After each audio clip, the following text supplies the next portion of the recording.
Hello, everybody. Thank you for tuning in. Here we are with CISA Podcast, where you could hear us on radio at 104.1 FM, KPPQLP Ventura, and you could watch us on CAPS TV Public Access throughout Ventura County.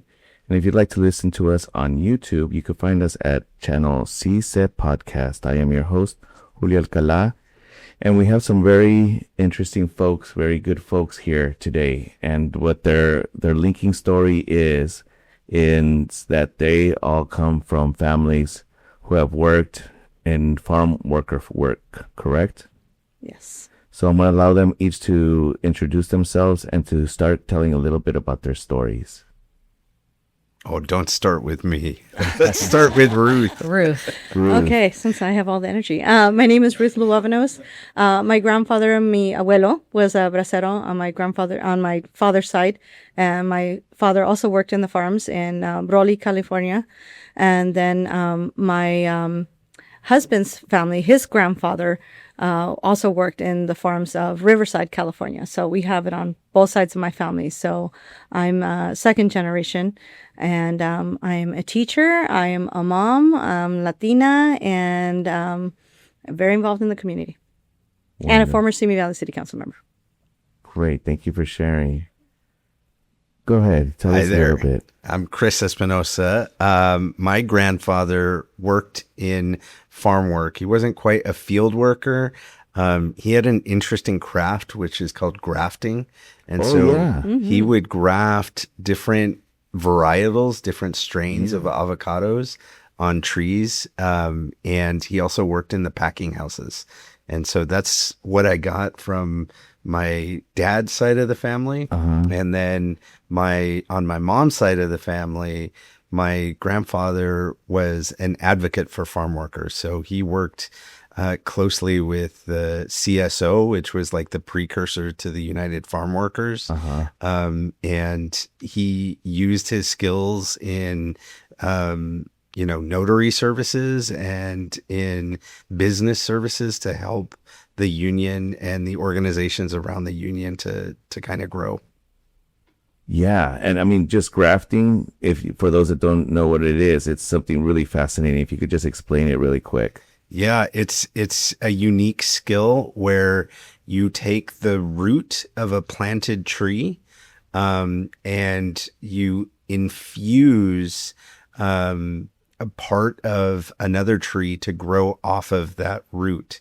And so if you know how to do it, you can have different species of a similar fruit. So when I was growing up in our backyard, we had one tree that had lemons and oranges and tangerines all growing off of the same tree. And then in the same backyard, we had another avocado tree that had Hass avocados, bacon avocados, fuerte avocados, all growing off of the same tree. It sounds almost like something like you find in a comic, but so completely like unreal. My grandpa would do that in Michoacan also. And I think part of the reason they do it is because only certain kind of trees could actually root themselves down. But then, I don't know, it's almost poetic.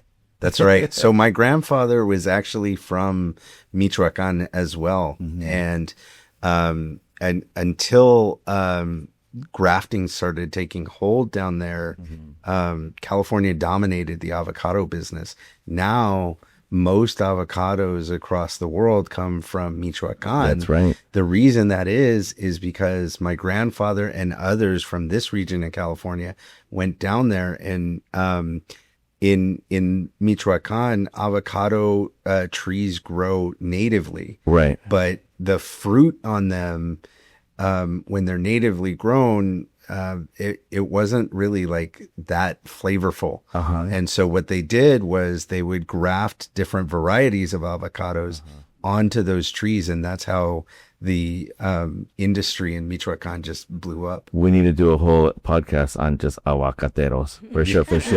But let's move on to Dr. Kim Stevenson. Please share your story of your family. Yeah, so my great uncles were also grafters, and we have their trees in our backyard. So my great grandmother a Chinese woman and my great grandfather. They had 12 children, all of who worked on farms in the Fresno Sanger area. Later on, some of the children grew up to be farmers, doing grafting and other things. My grandmother was actually a produce packer, so another commonality. Those 12 kids went on to have their children, and I'm the oldest of 24 in just my grandmother's lineage. There's many others. I don't even know how many cousins my grandmother has, and I'm currently a retired teacher, just left teaching last June. Oh, I'm so jealous. Very much a community activist and leader. Congratulations, by the thank way. you. And I will say Kim's still very much an educator. Oh, that's Yes, for sure. Absolutely.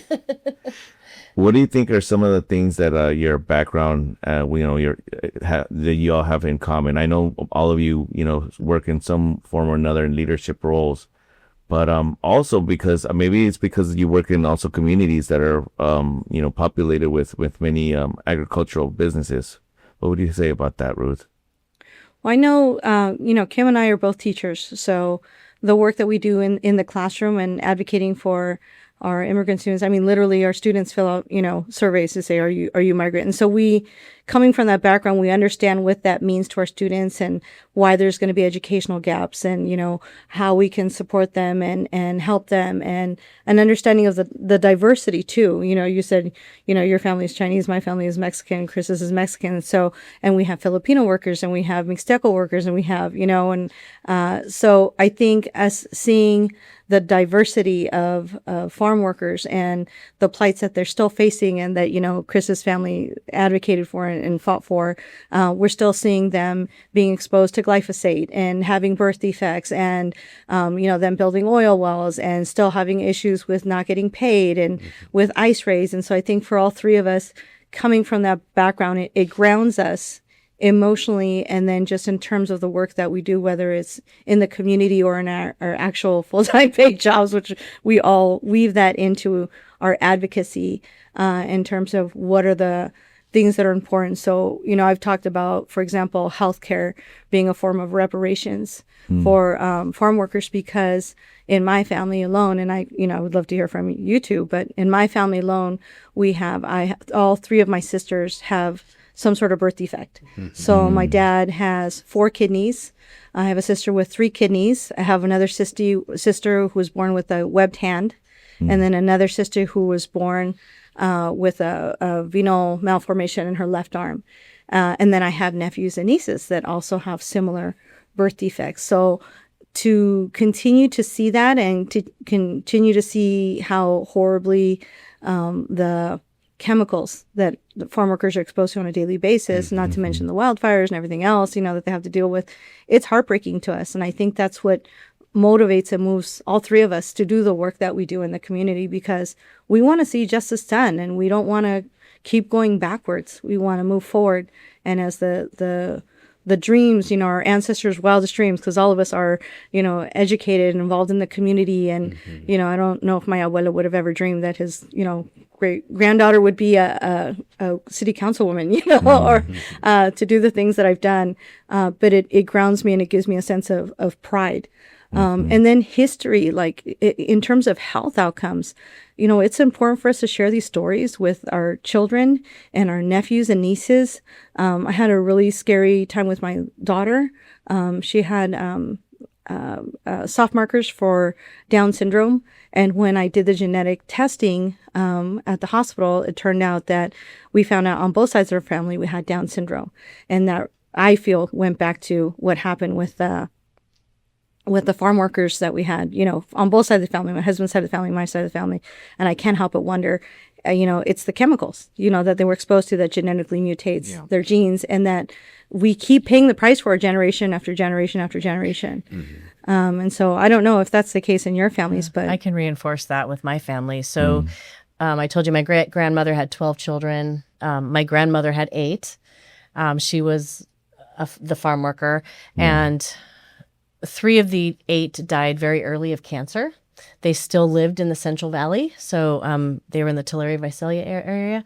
One of my aunts died at 30. My uncle died at 40, and then another aunt died at 60. Another one has cancer now. She's older, so we don't know if it's due to the farm work. But the other ones are, it seems like living in the Central Valley and having that in their genes or in the environment, it does influence your health. So definitely that's, 4 out of 8 that are, cancerous. And then even there might be some generational trauma. We have a lot of cancer in the next generation as well. So yeah, there are things that need to be done. And I think you were talking yesterday about protections, right? So Yeah, health absolutely. environment with no protections, it leads to bad things. No, and I think that's another commonality among the three of us. Ruth and I are candidates for public office now. Kim was also a candidate for public office at one point. And I think all three of us see advocacy and public policy as a vehicle for change and improving the lives of people that are affected by the policies that are in place. So that was a big driver for me. I started my career in civil rights advocacy and labor advocacy. And over time, in that work, you start to see these interconnections between protecting communities that are vulnerable and environmental policy. And so that actually led me to do a career shift of sorts and work on federal environmental policy, first on clean water, and then on climate and environmental justice in particular. And I got to work on some amazing campaigns that affect this community right here.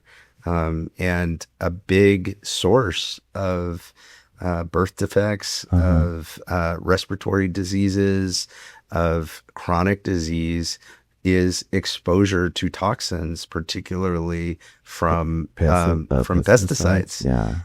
And so one of the campaigns that we worked on with the organization that I was working for was to put setback policies in place so that pesticide applications could not happen within a certain distance of schools.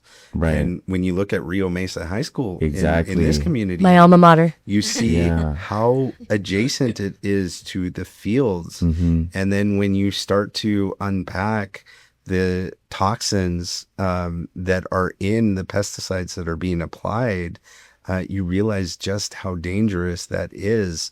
And so, another policy that we worked on while I was in Washington, D.C.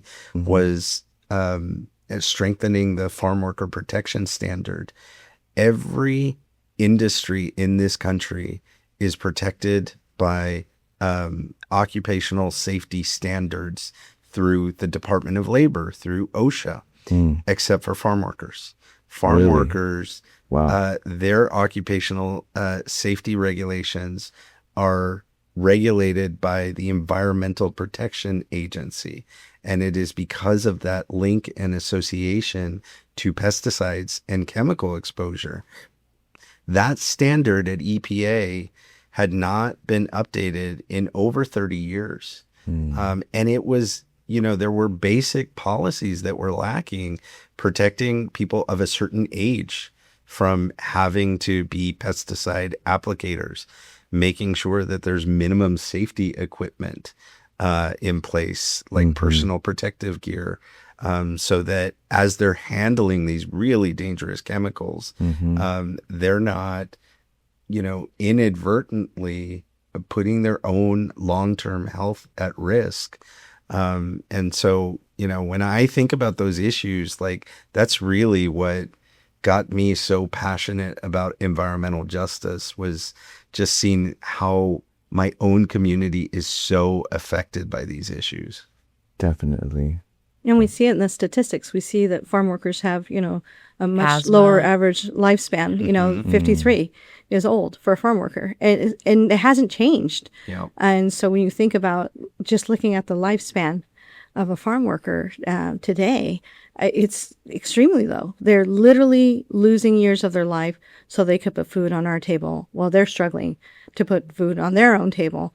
And it's, one of the things that I have seen that has, I want to talk about something hopeful, as we have seen some of the farmers, some of the growers out here building housing for the farm workers. As a matter of fact, in Ventura County, the largest builder of affordable housing is Limonada, which is a farm worker, a farmer here in the area. And so that's really sad to me that that's who's building the most affordable housing. But I'm glad that it's for farm workers. We also see a shift where we see more and more Latinos that are coming back, going, getting, I think, like us, right? Like the dream. Like we were, the descendants of farm workers, and then we went off to college and then came back. And that's another thing we all have in common. We came back to our communities and are now buying back the farms where their parents or grandparents worked, and now they're the farm owners. And when I heard that story, I was like, wow, that's the dream, Ventura County, right? And I hope that as people come into power in these spaces, they do it different. Yes. Yeah. Right? Like, if you were to get elected, I'd say, how are you going to do this different? Don't just get into power and do it the same way the establishment does it. How are you going to do it differently to make it better for those coming, that you're serving and that are coming after you? What are some suggestions on that, Chris? In terms of how to improve it at the federal level? Yeah. I mean, there's a number of things that we can do. First and foremost is we need to look at the intersection of the most vulnerable in our communities and access to quality healthcare. Yes, Healthcare is a human right. Everyone should be covered regardless of their income. And we just went through a pandemic. We saw how much we are all at risk when segments of our community do not have access to quality care. It puts us all at risk. But beyond that, it's just basic human dignity. I mean, healthcare is, everyone should be able to live and thrive. And so that is a major priority of mine, is ensuring that we improve not only access, but that these two issues go hand in hand. Part of it is access to coverage, meaning health insurance. The other part of it is healthcare infrastructure, so that people can actually get the care that they need.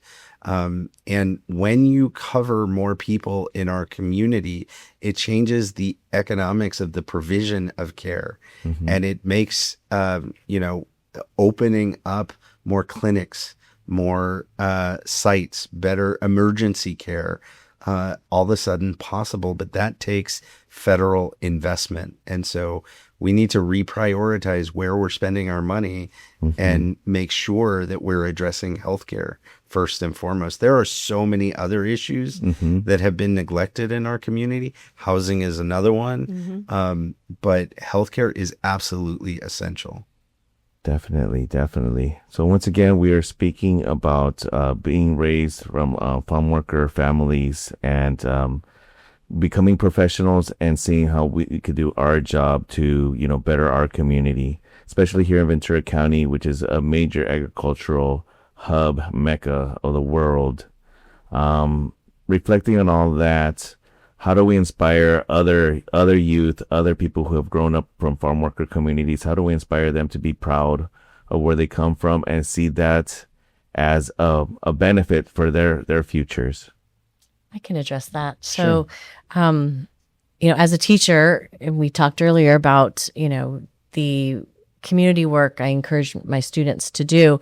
A lot of my students were from farm worker families, and empowering them to feel like they have agency and voice in the community has led to them continuing the work and guiding them through that, mentoring them, helping build the bridge between community organizations like Cause or Westminster Free Clinic or Swap Meet Justice or whatever it is, and building that bridge, and then them learning how valuable they are in the community and how their voices are wanted and heard. When they go off to college, so I told you earlier that I have a student at UC Berkeley who is involved with the Farm Worker Health Project at UC Berkeley, and she wants to take what they're doing in the Central Valley and bring it back here to Oxnard because that affects her family. Yes. I have other students doing other things similar, and they want to come back. I have a young lady who also went to Berkeley, and she wants to come back and run for City Council of Oxnard. She's like the future mayor of Oxnard. Nice. So it's that building that capacity and finding your voice and feeling welcome in those service opportunities and with community, that they feel they want to be here. They want to be with their families. They want to be in their community, and they feel like they can come back with the power they get from that education and bring it back to the community. So Definitely. that's my thought. I mean, I agree. I think a big part of it is mentorship, and that's actually something that, Kim, you do exceedingly well. Even when you're not asking for it, huh? He felt that yesterday. He's like, "Oh, you're an educator." I'm like, "Yeah, I've been called worse." No, but she pulls people in and brings people along. And I actually think that that's something that's unique and beautiful about our community, is that there are these incredible leaders who are just trying to improve the lives of everyone, but particularly the most vulnerable in our community. You know, you are definitely one of those. So are you, Ruth. And I know that that's how I learned how to advocate. Was I had a mother who was just incredibly involved and just had this passion for social justice. And, you know, my mom. Shout outs to Laura Espinoza. Right. Who's also mentored us and schooled us. Yes. Absolutely. No, but like, you know, she got elected to the city council when I was really young. I think I was around 10 or 11. And I wanted to spend time with Mom. And the only way to do that, because she was so committed to, you know, speaking for the voiceless, was to go everywhere that Mom went. And that meant going to city council meetings and going to community meetings and advocacy meetings. And, you know, that's, you observe and then you absorb. And all three of you are doing this work in different ways. I loved hearing that yesterday from Laura. And my two girls are doing work from growing up on the laps of feminists in this community, right? Literally around the table in our kitchen. They were born into it. And I'm sure your kids are headed that way too, Yeah, right? I have my son just graduated mechanical engineer. My daughter is third year of civil engineering. And, you know, for me, and I'm going to tie this into answering the question, for me, the most important part is teaching our community on how to navigate these systems. You know, it's my current title at my job is Targeted Student Populations Coordinator. You asked me what I did. What's your actual job now that you're out of the classroom? Many hats. But I do, you know, parent workshops. I work with foster kids, homeless kids, English learners, low income kids. I mean, you name it. Like, I am doing it. And I get to tie in the budgets to the resources and make sure, no, this is what actually needs to be followed. You're following the state law, you're following federal law, we're going to be in compliance. But for me as a Latina mother, like navigating those systems, even for, you know, I just went to a workshop on California Dream Act. So if you're undocumented and if you didn't know, there is so much financial aid here in the state of California for you through the California Dream Act. And I'm happy to give you the link so that you can share it with kids who think because I'm undocumented, there's no path for me. And this is the best state for you to have a pathway, but you have to reach out and be humble enough to ask for help and support and navigating those systems. I cannot tell you how many times people come to me from, you know, I don't know how to get healthcare. Where is the food bank? They won't let my kid into the advanced math class. You know, how do we get into college? What if I want my kid, you know, to go to boarding school, you know, so they have better opportunities? Like all of these questions that we constantly get as teachers, right, and community advocates, because people know they trust us. Yeah, they know they can go to Chris, they can go to Kim, Ruth, and they're going to have the answers. But it's really important for us that community educational component in navigating the systems that do exist, not just creating new ones, but just how to navigate those systems and how to advocate for your kids and not shrink. Because I think, you know, as a Latina mom, you know, I was told my daughter should not be in the advanced math class, even though she got an A in honors, because they said, well, and I said, well, she wants to be an engineer. And the math department teacher said, well, do you even know any engineers? And I was like, oh, can you be a little more, you know? So I said, first of all, let me tell you all the engineers in my family. My brother's an engineer. My brother-in-law's an engineer. My nephew's an engineer. So we got a family full of engineers. And my daughter is going to be an engineer. And I said, you're not going to teach her integers? Don't worry about it. I got home and I told my son, I go, teach your sister integers. And then I said, you're going to get an A in the class. But just even navigating the system to get her into an advanced math class that she had to do in middle school so that she could be set up in high school so she could go to the college that she's at now to be an engineer. Those are things that unless you talk to other parents, they wouldn't know. Yeah. Right. And so how do you navigate those systems? How do you navigate the healthcare system, the education system, the workers' comp system, the insurance system, so that you can get advocate for your family and then your neighbors and then pass it on. That's what, the charlas were about, right? Those gathering around the table with your cafecito and your pan dulce and then talking to everyone about this is how you navigate the system or that.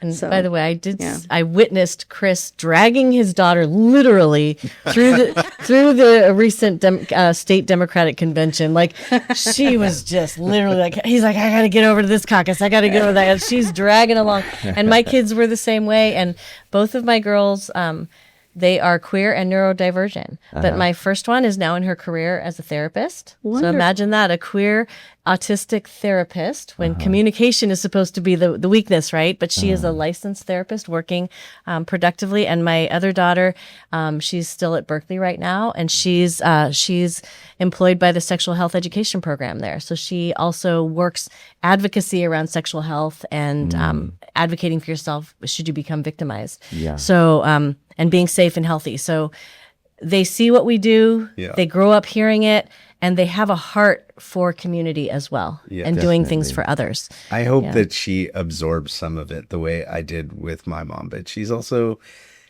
she's her own person and she's just like, she loves drawing and there's, I think about that and I think there is no one way to be an advocate for your community. There are many ways. And so, that's also something that I try to remind folks of is, whatever it is that you're good at, there is a use for that in impacting your community. If drawing is your thing, there's a way to use that to advance the community's interests. If, navigating complex bureaucracy is your thing, we need that too. If running for public office is your thing, then go for it. The community will benefit from it.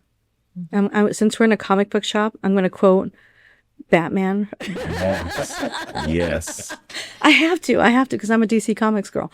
In the Justice League film, Batman asks, the Flash asks Batman, I don't know what to do. I've never done this. And Batman says, save one. Yeah. And then what do? Then save another one. And he ends up saving all these people. And I think we have to make these big changes.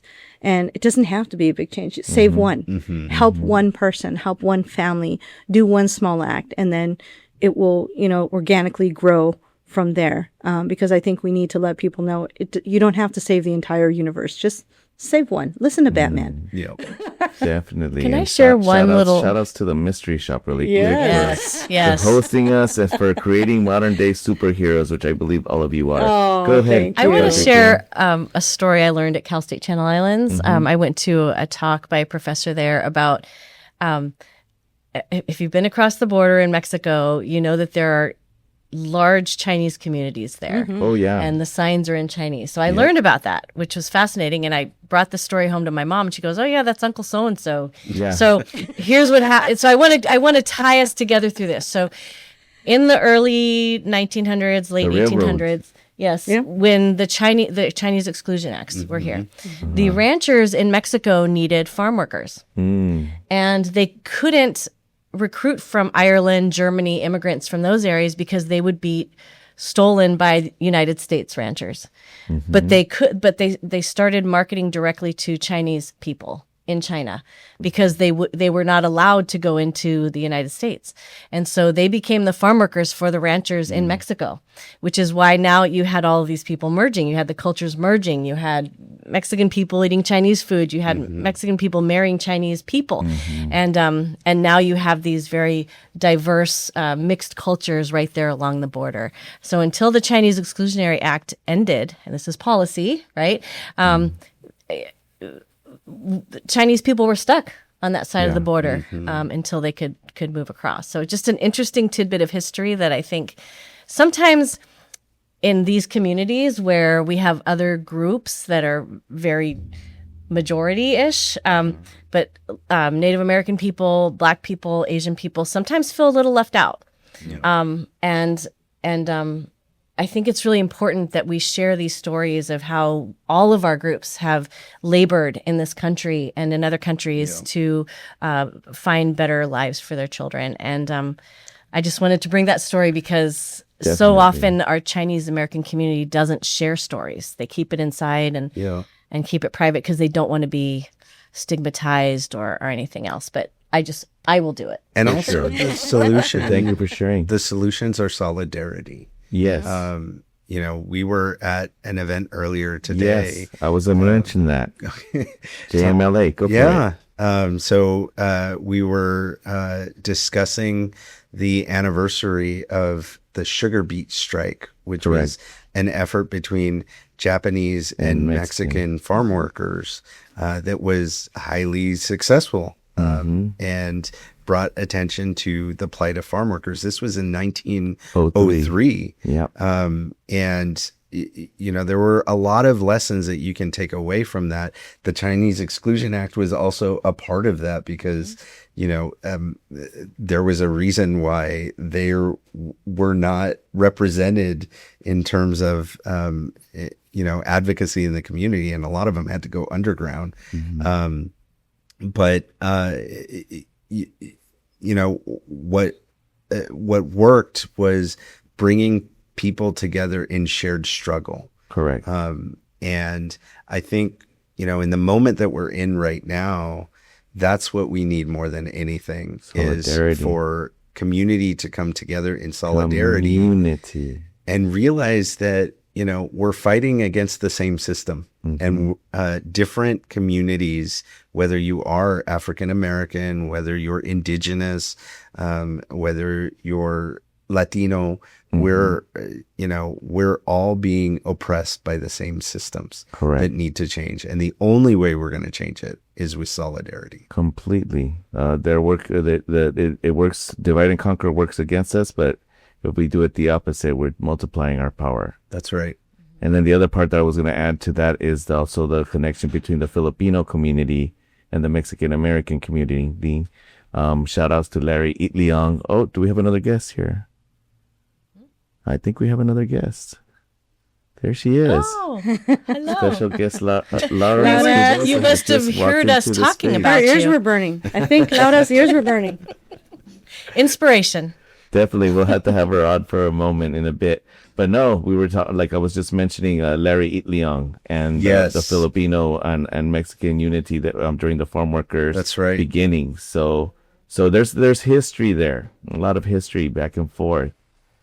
So we've been talking about, once again, you're listening to CAPS Radio, KPPQLP Ventura. You can listen to us at 104.1 FM and watch us on Public Access CAPS TV. I'm your host, Julio Alcala, for CSEP Podcast.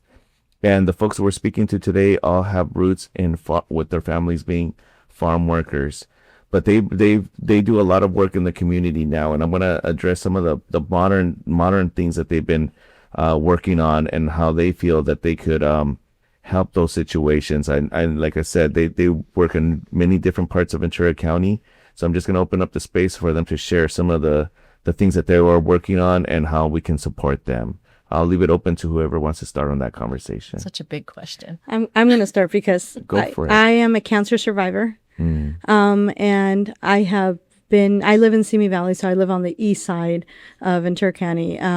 And so we don't get talked a lot very often. But there was a nuclear meltdown over 75 years ago, less than 5 miles from where I live. The Santa Susana Field Lab was a nuclear facility where they had a nuclear meltdown. In addition, and I know we're all excited about Artemis and everything that NASA does, but all of the rockets that NASA built, all the fuels and chemicals were created and shot in barrels into the atmosphere at the Santa Susana Field Lab. So there are lots of toxins there. This is our last opportunity this summer to get the polluters, which is Boeing, NASA, and the Department of Energy, to clean up the radiation, or we will continue to have I will continue to go to see my friends get cancer, to go to their children's funerals, because, we talk about exposure. When you expose a child to something, it's so much more devastating for them because their bodies are smaller and they can't handle the exposure to the toxins. So for me, and Wednesday, I want to plug this. Wednesday, there will be a free screening of the movie In the Dark of the Valley. You can go to Parents versus Santa Susana Field Lab. They're on social media. They have a website. That has been my life's work, since I moved to Simi Valley, is to get that cleanup done, or it will stay there forever. So and that documentary, can that be found either online or in the libraries? It was on MSNBC, and then they pulled it, but they will be doing a free screening on Wednesday. It's called In the Dark of the Valley, and it tells you all about the Santa Susana Field Lab. This summer is our last chance to get it cleaned up. So we're asking for the community to come forward, and this is why it's so important we reach out to our elected officials and those who are running for office to make sure that we get that cleaned up, because we can't continue to live worrying about cancer and radiation in our water, in our soil, in our air. I close the windows every time it's windy, and Simi Valley means windy valley, and so I'm always closing the windows because I don't want all that radioactive dust to get into my home and cause more cancer. So that is what I'm most, besides my full-time job as a teacher, advocating for in Simi Valley, to make sure that we get that cleanup done. Because if we don't get it done this summer, then it's not going to get done. And then we will be stuck with that radiation forever. And they've demolished the buildings. So this is a poltergeist situation. They removed the headstones, but left the bodies. So Department of Energy and Boeing and NASA, they removed the buildings, but they left all the radiation. And so we're stuck with that.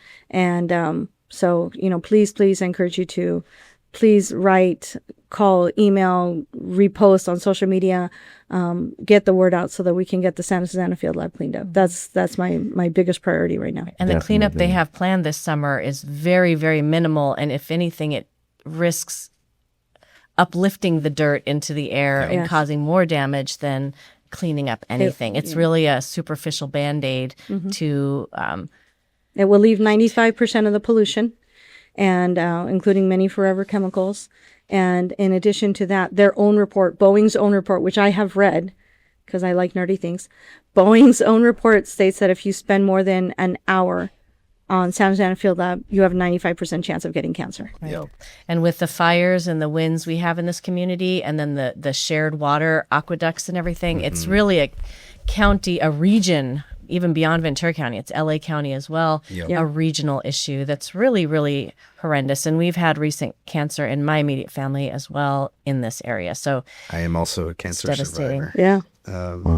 And the work that the leaders of Parents for Santa Susana are doing is just incredible. And their stories are heartbreaking, and they are really fighting Goliath. And this is an example of agencies who pass the buck, who are not responsive, and corporations who will do anything they can to absolve themselves of responsibility or cleanup.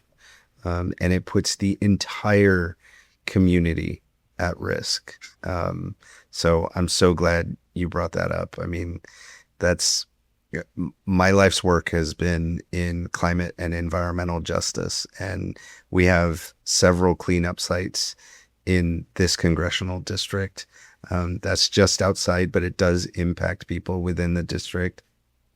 We also have Halico right on the beaches of Oxnard that has not been remediated, has lingered without cleanup, and that's why we need our elected officials to act with urgency, because it puts us all at risk. Yep. We have the oil well right next to Lemon Grove Elementary. I mean, it will continue.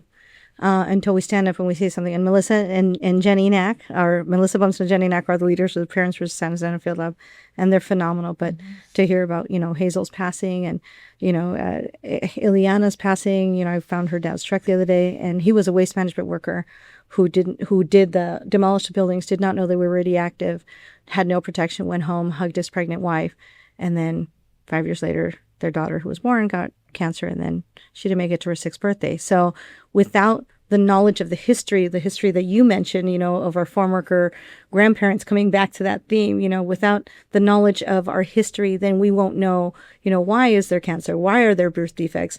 That's why it's so important. I actually brought it up in the many years that I've taught health class, because I've taught many, many subjects in K through 12.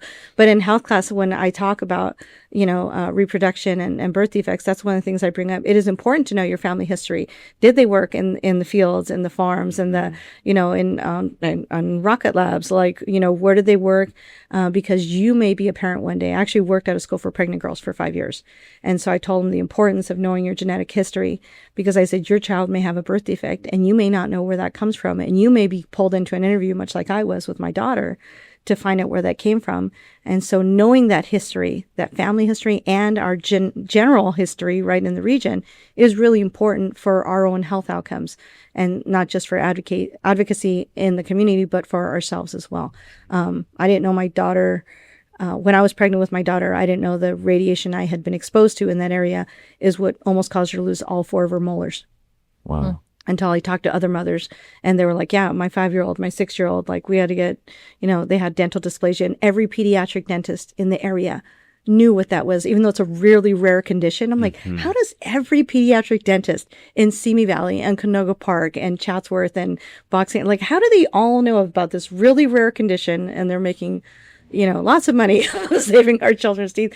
But that's how is when you show up at those meetings, you talk to other moms like, oh yeah, my kid had that, and my kid had that, and that's how they found out about the San Jose Field Lab. Yeah. That's how they started that organization. It was mapping out where all these kids with cancer lived and finding out they were all within a certain radius of that field lab. Yeah. It's just horrifying to think that they're still developing in Simi, or they were still developing after the disaster, closer and closer to the field lab. All of the homes that were built while I was on city council, all the homes had covenants in them that said you cannot grow any fruit trees, or you cannot plant any vegetables. And yet they'll still say, well, it's not radioactive. I'm like, whoa, then why would you not allow people to grow fruit trees and vegetables, in your backyard, unless there's something wrong with the soil? I went to water board hearings where, Golden State Water admitted that they use a third well water, and then they dilute the rest of the water. And I said, if the well water is safe and there's no contamination, why would you need to dilute it? And crickets, they wouldn't say anything. I'm like, okay, I mean, this is an Aaron Brockovich, situation. Like, you need to clean up this mess. And I would use the teacher analogy. I said, like, when my students make a mess in the classroom, I make them clean it up. My kids make a mess in the bedroom, clean it up. I said, it's the same thing. Boeing, you made $63 million in profit. Clean up your mess. Yeah. That's all I'm asking for. Well, I want to thank you all very much for the conversation today. It's an ongoing conversation, and it's some projects that I know it's going to take many lifetimes to keep working on it. But just like our grandparents, wished the best and did their best to try to make the future better, so will we be wishing the best, that we do our best, to set the right mode for the next generations. Thank you all very much for coming in. I wish you luck in all your work, and I really want to thank you for all your dedication to making community a better place. Thank you for being on CISA Podcast. We'll talk to you later. Thank you. Thank you, Julio.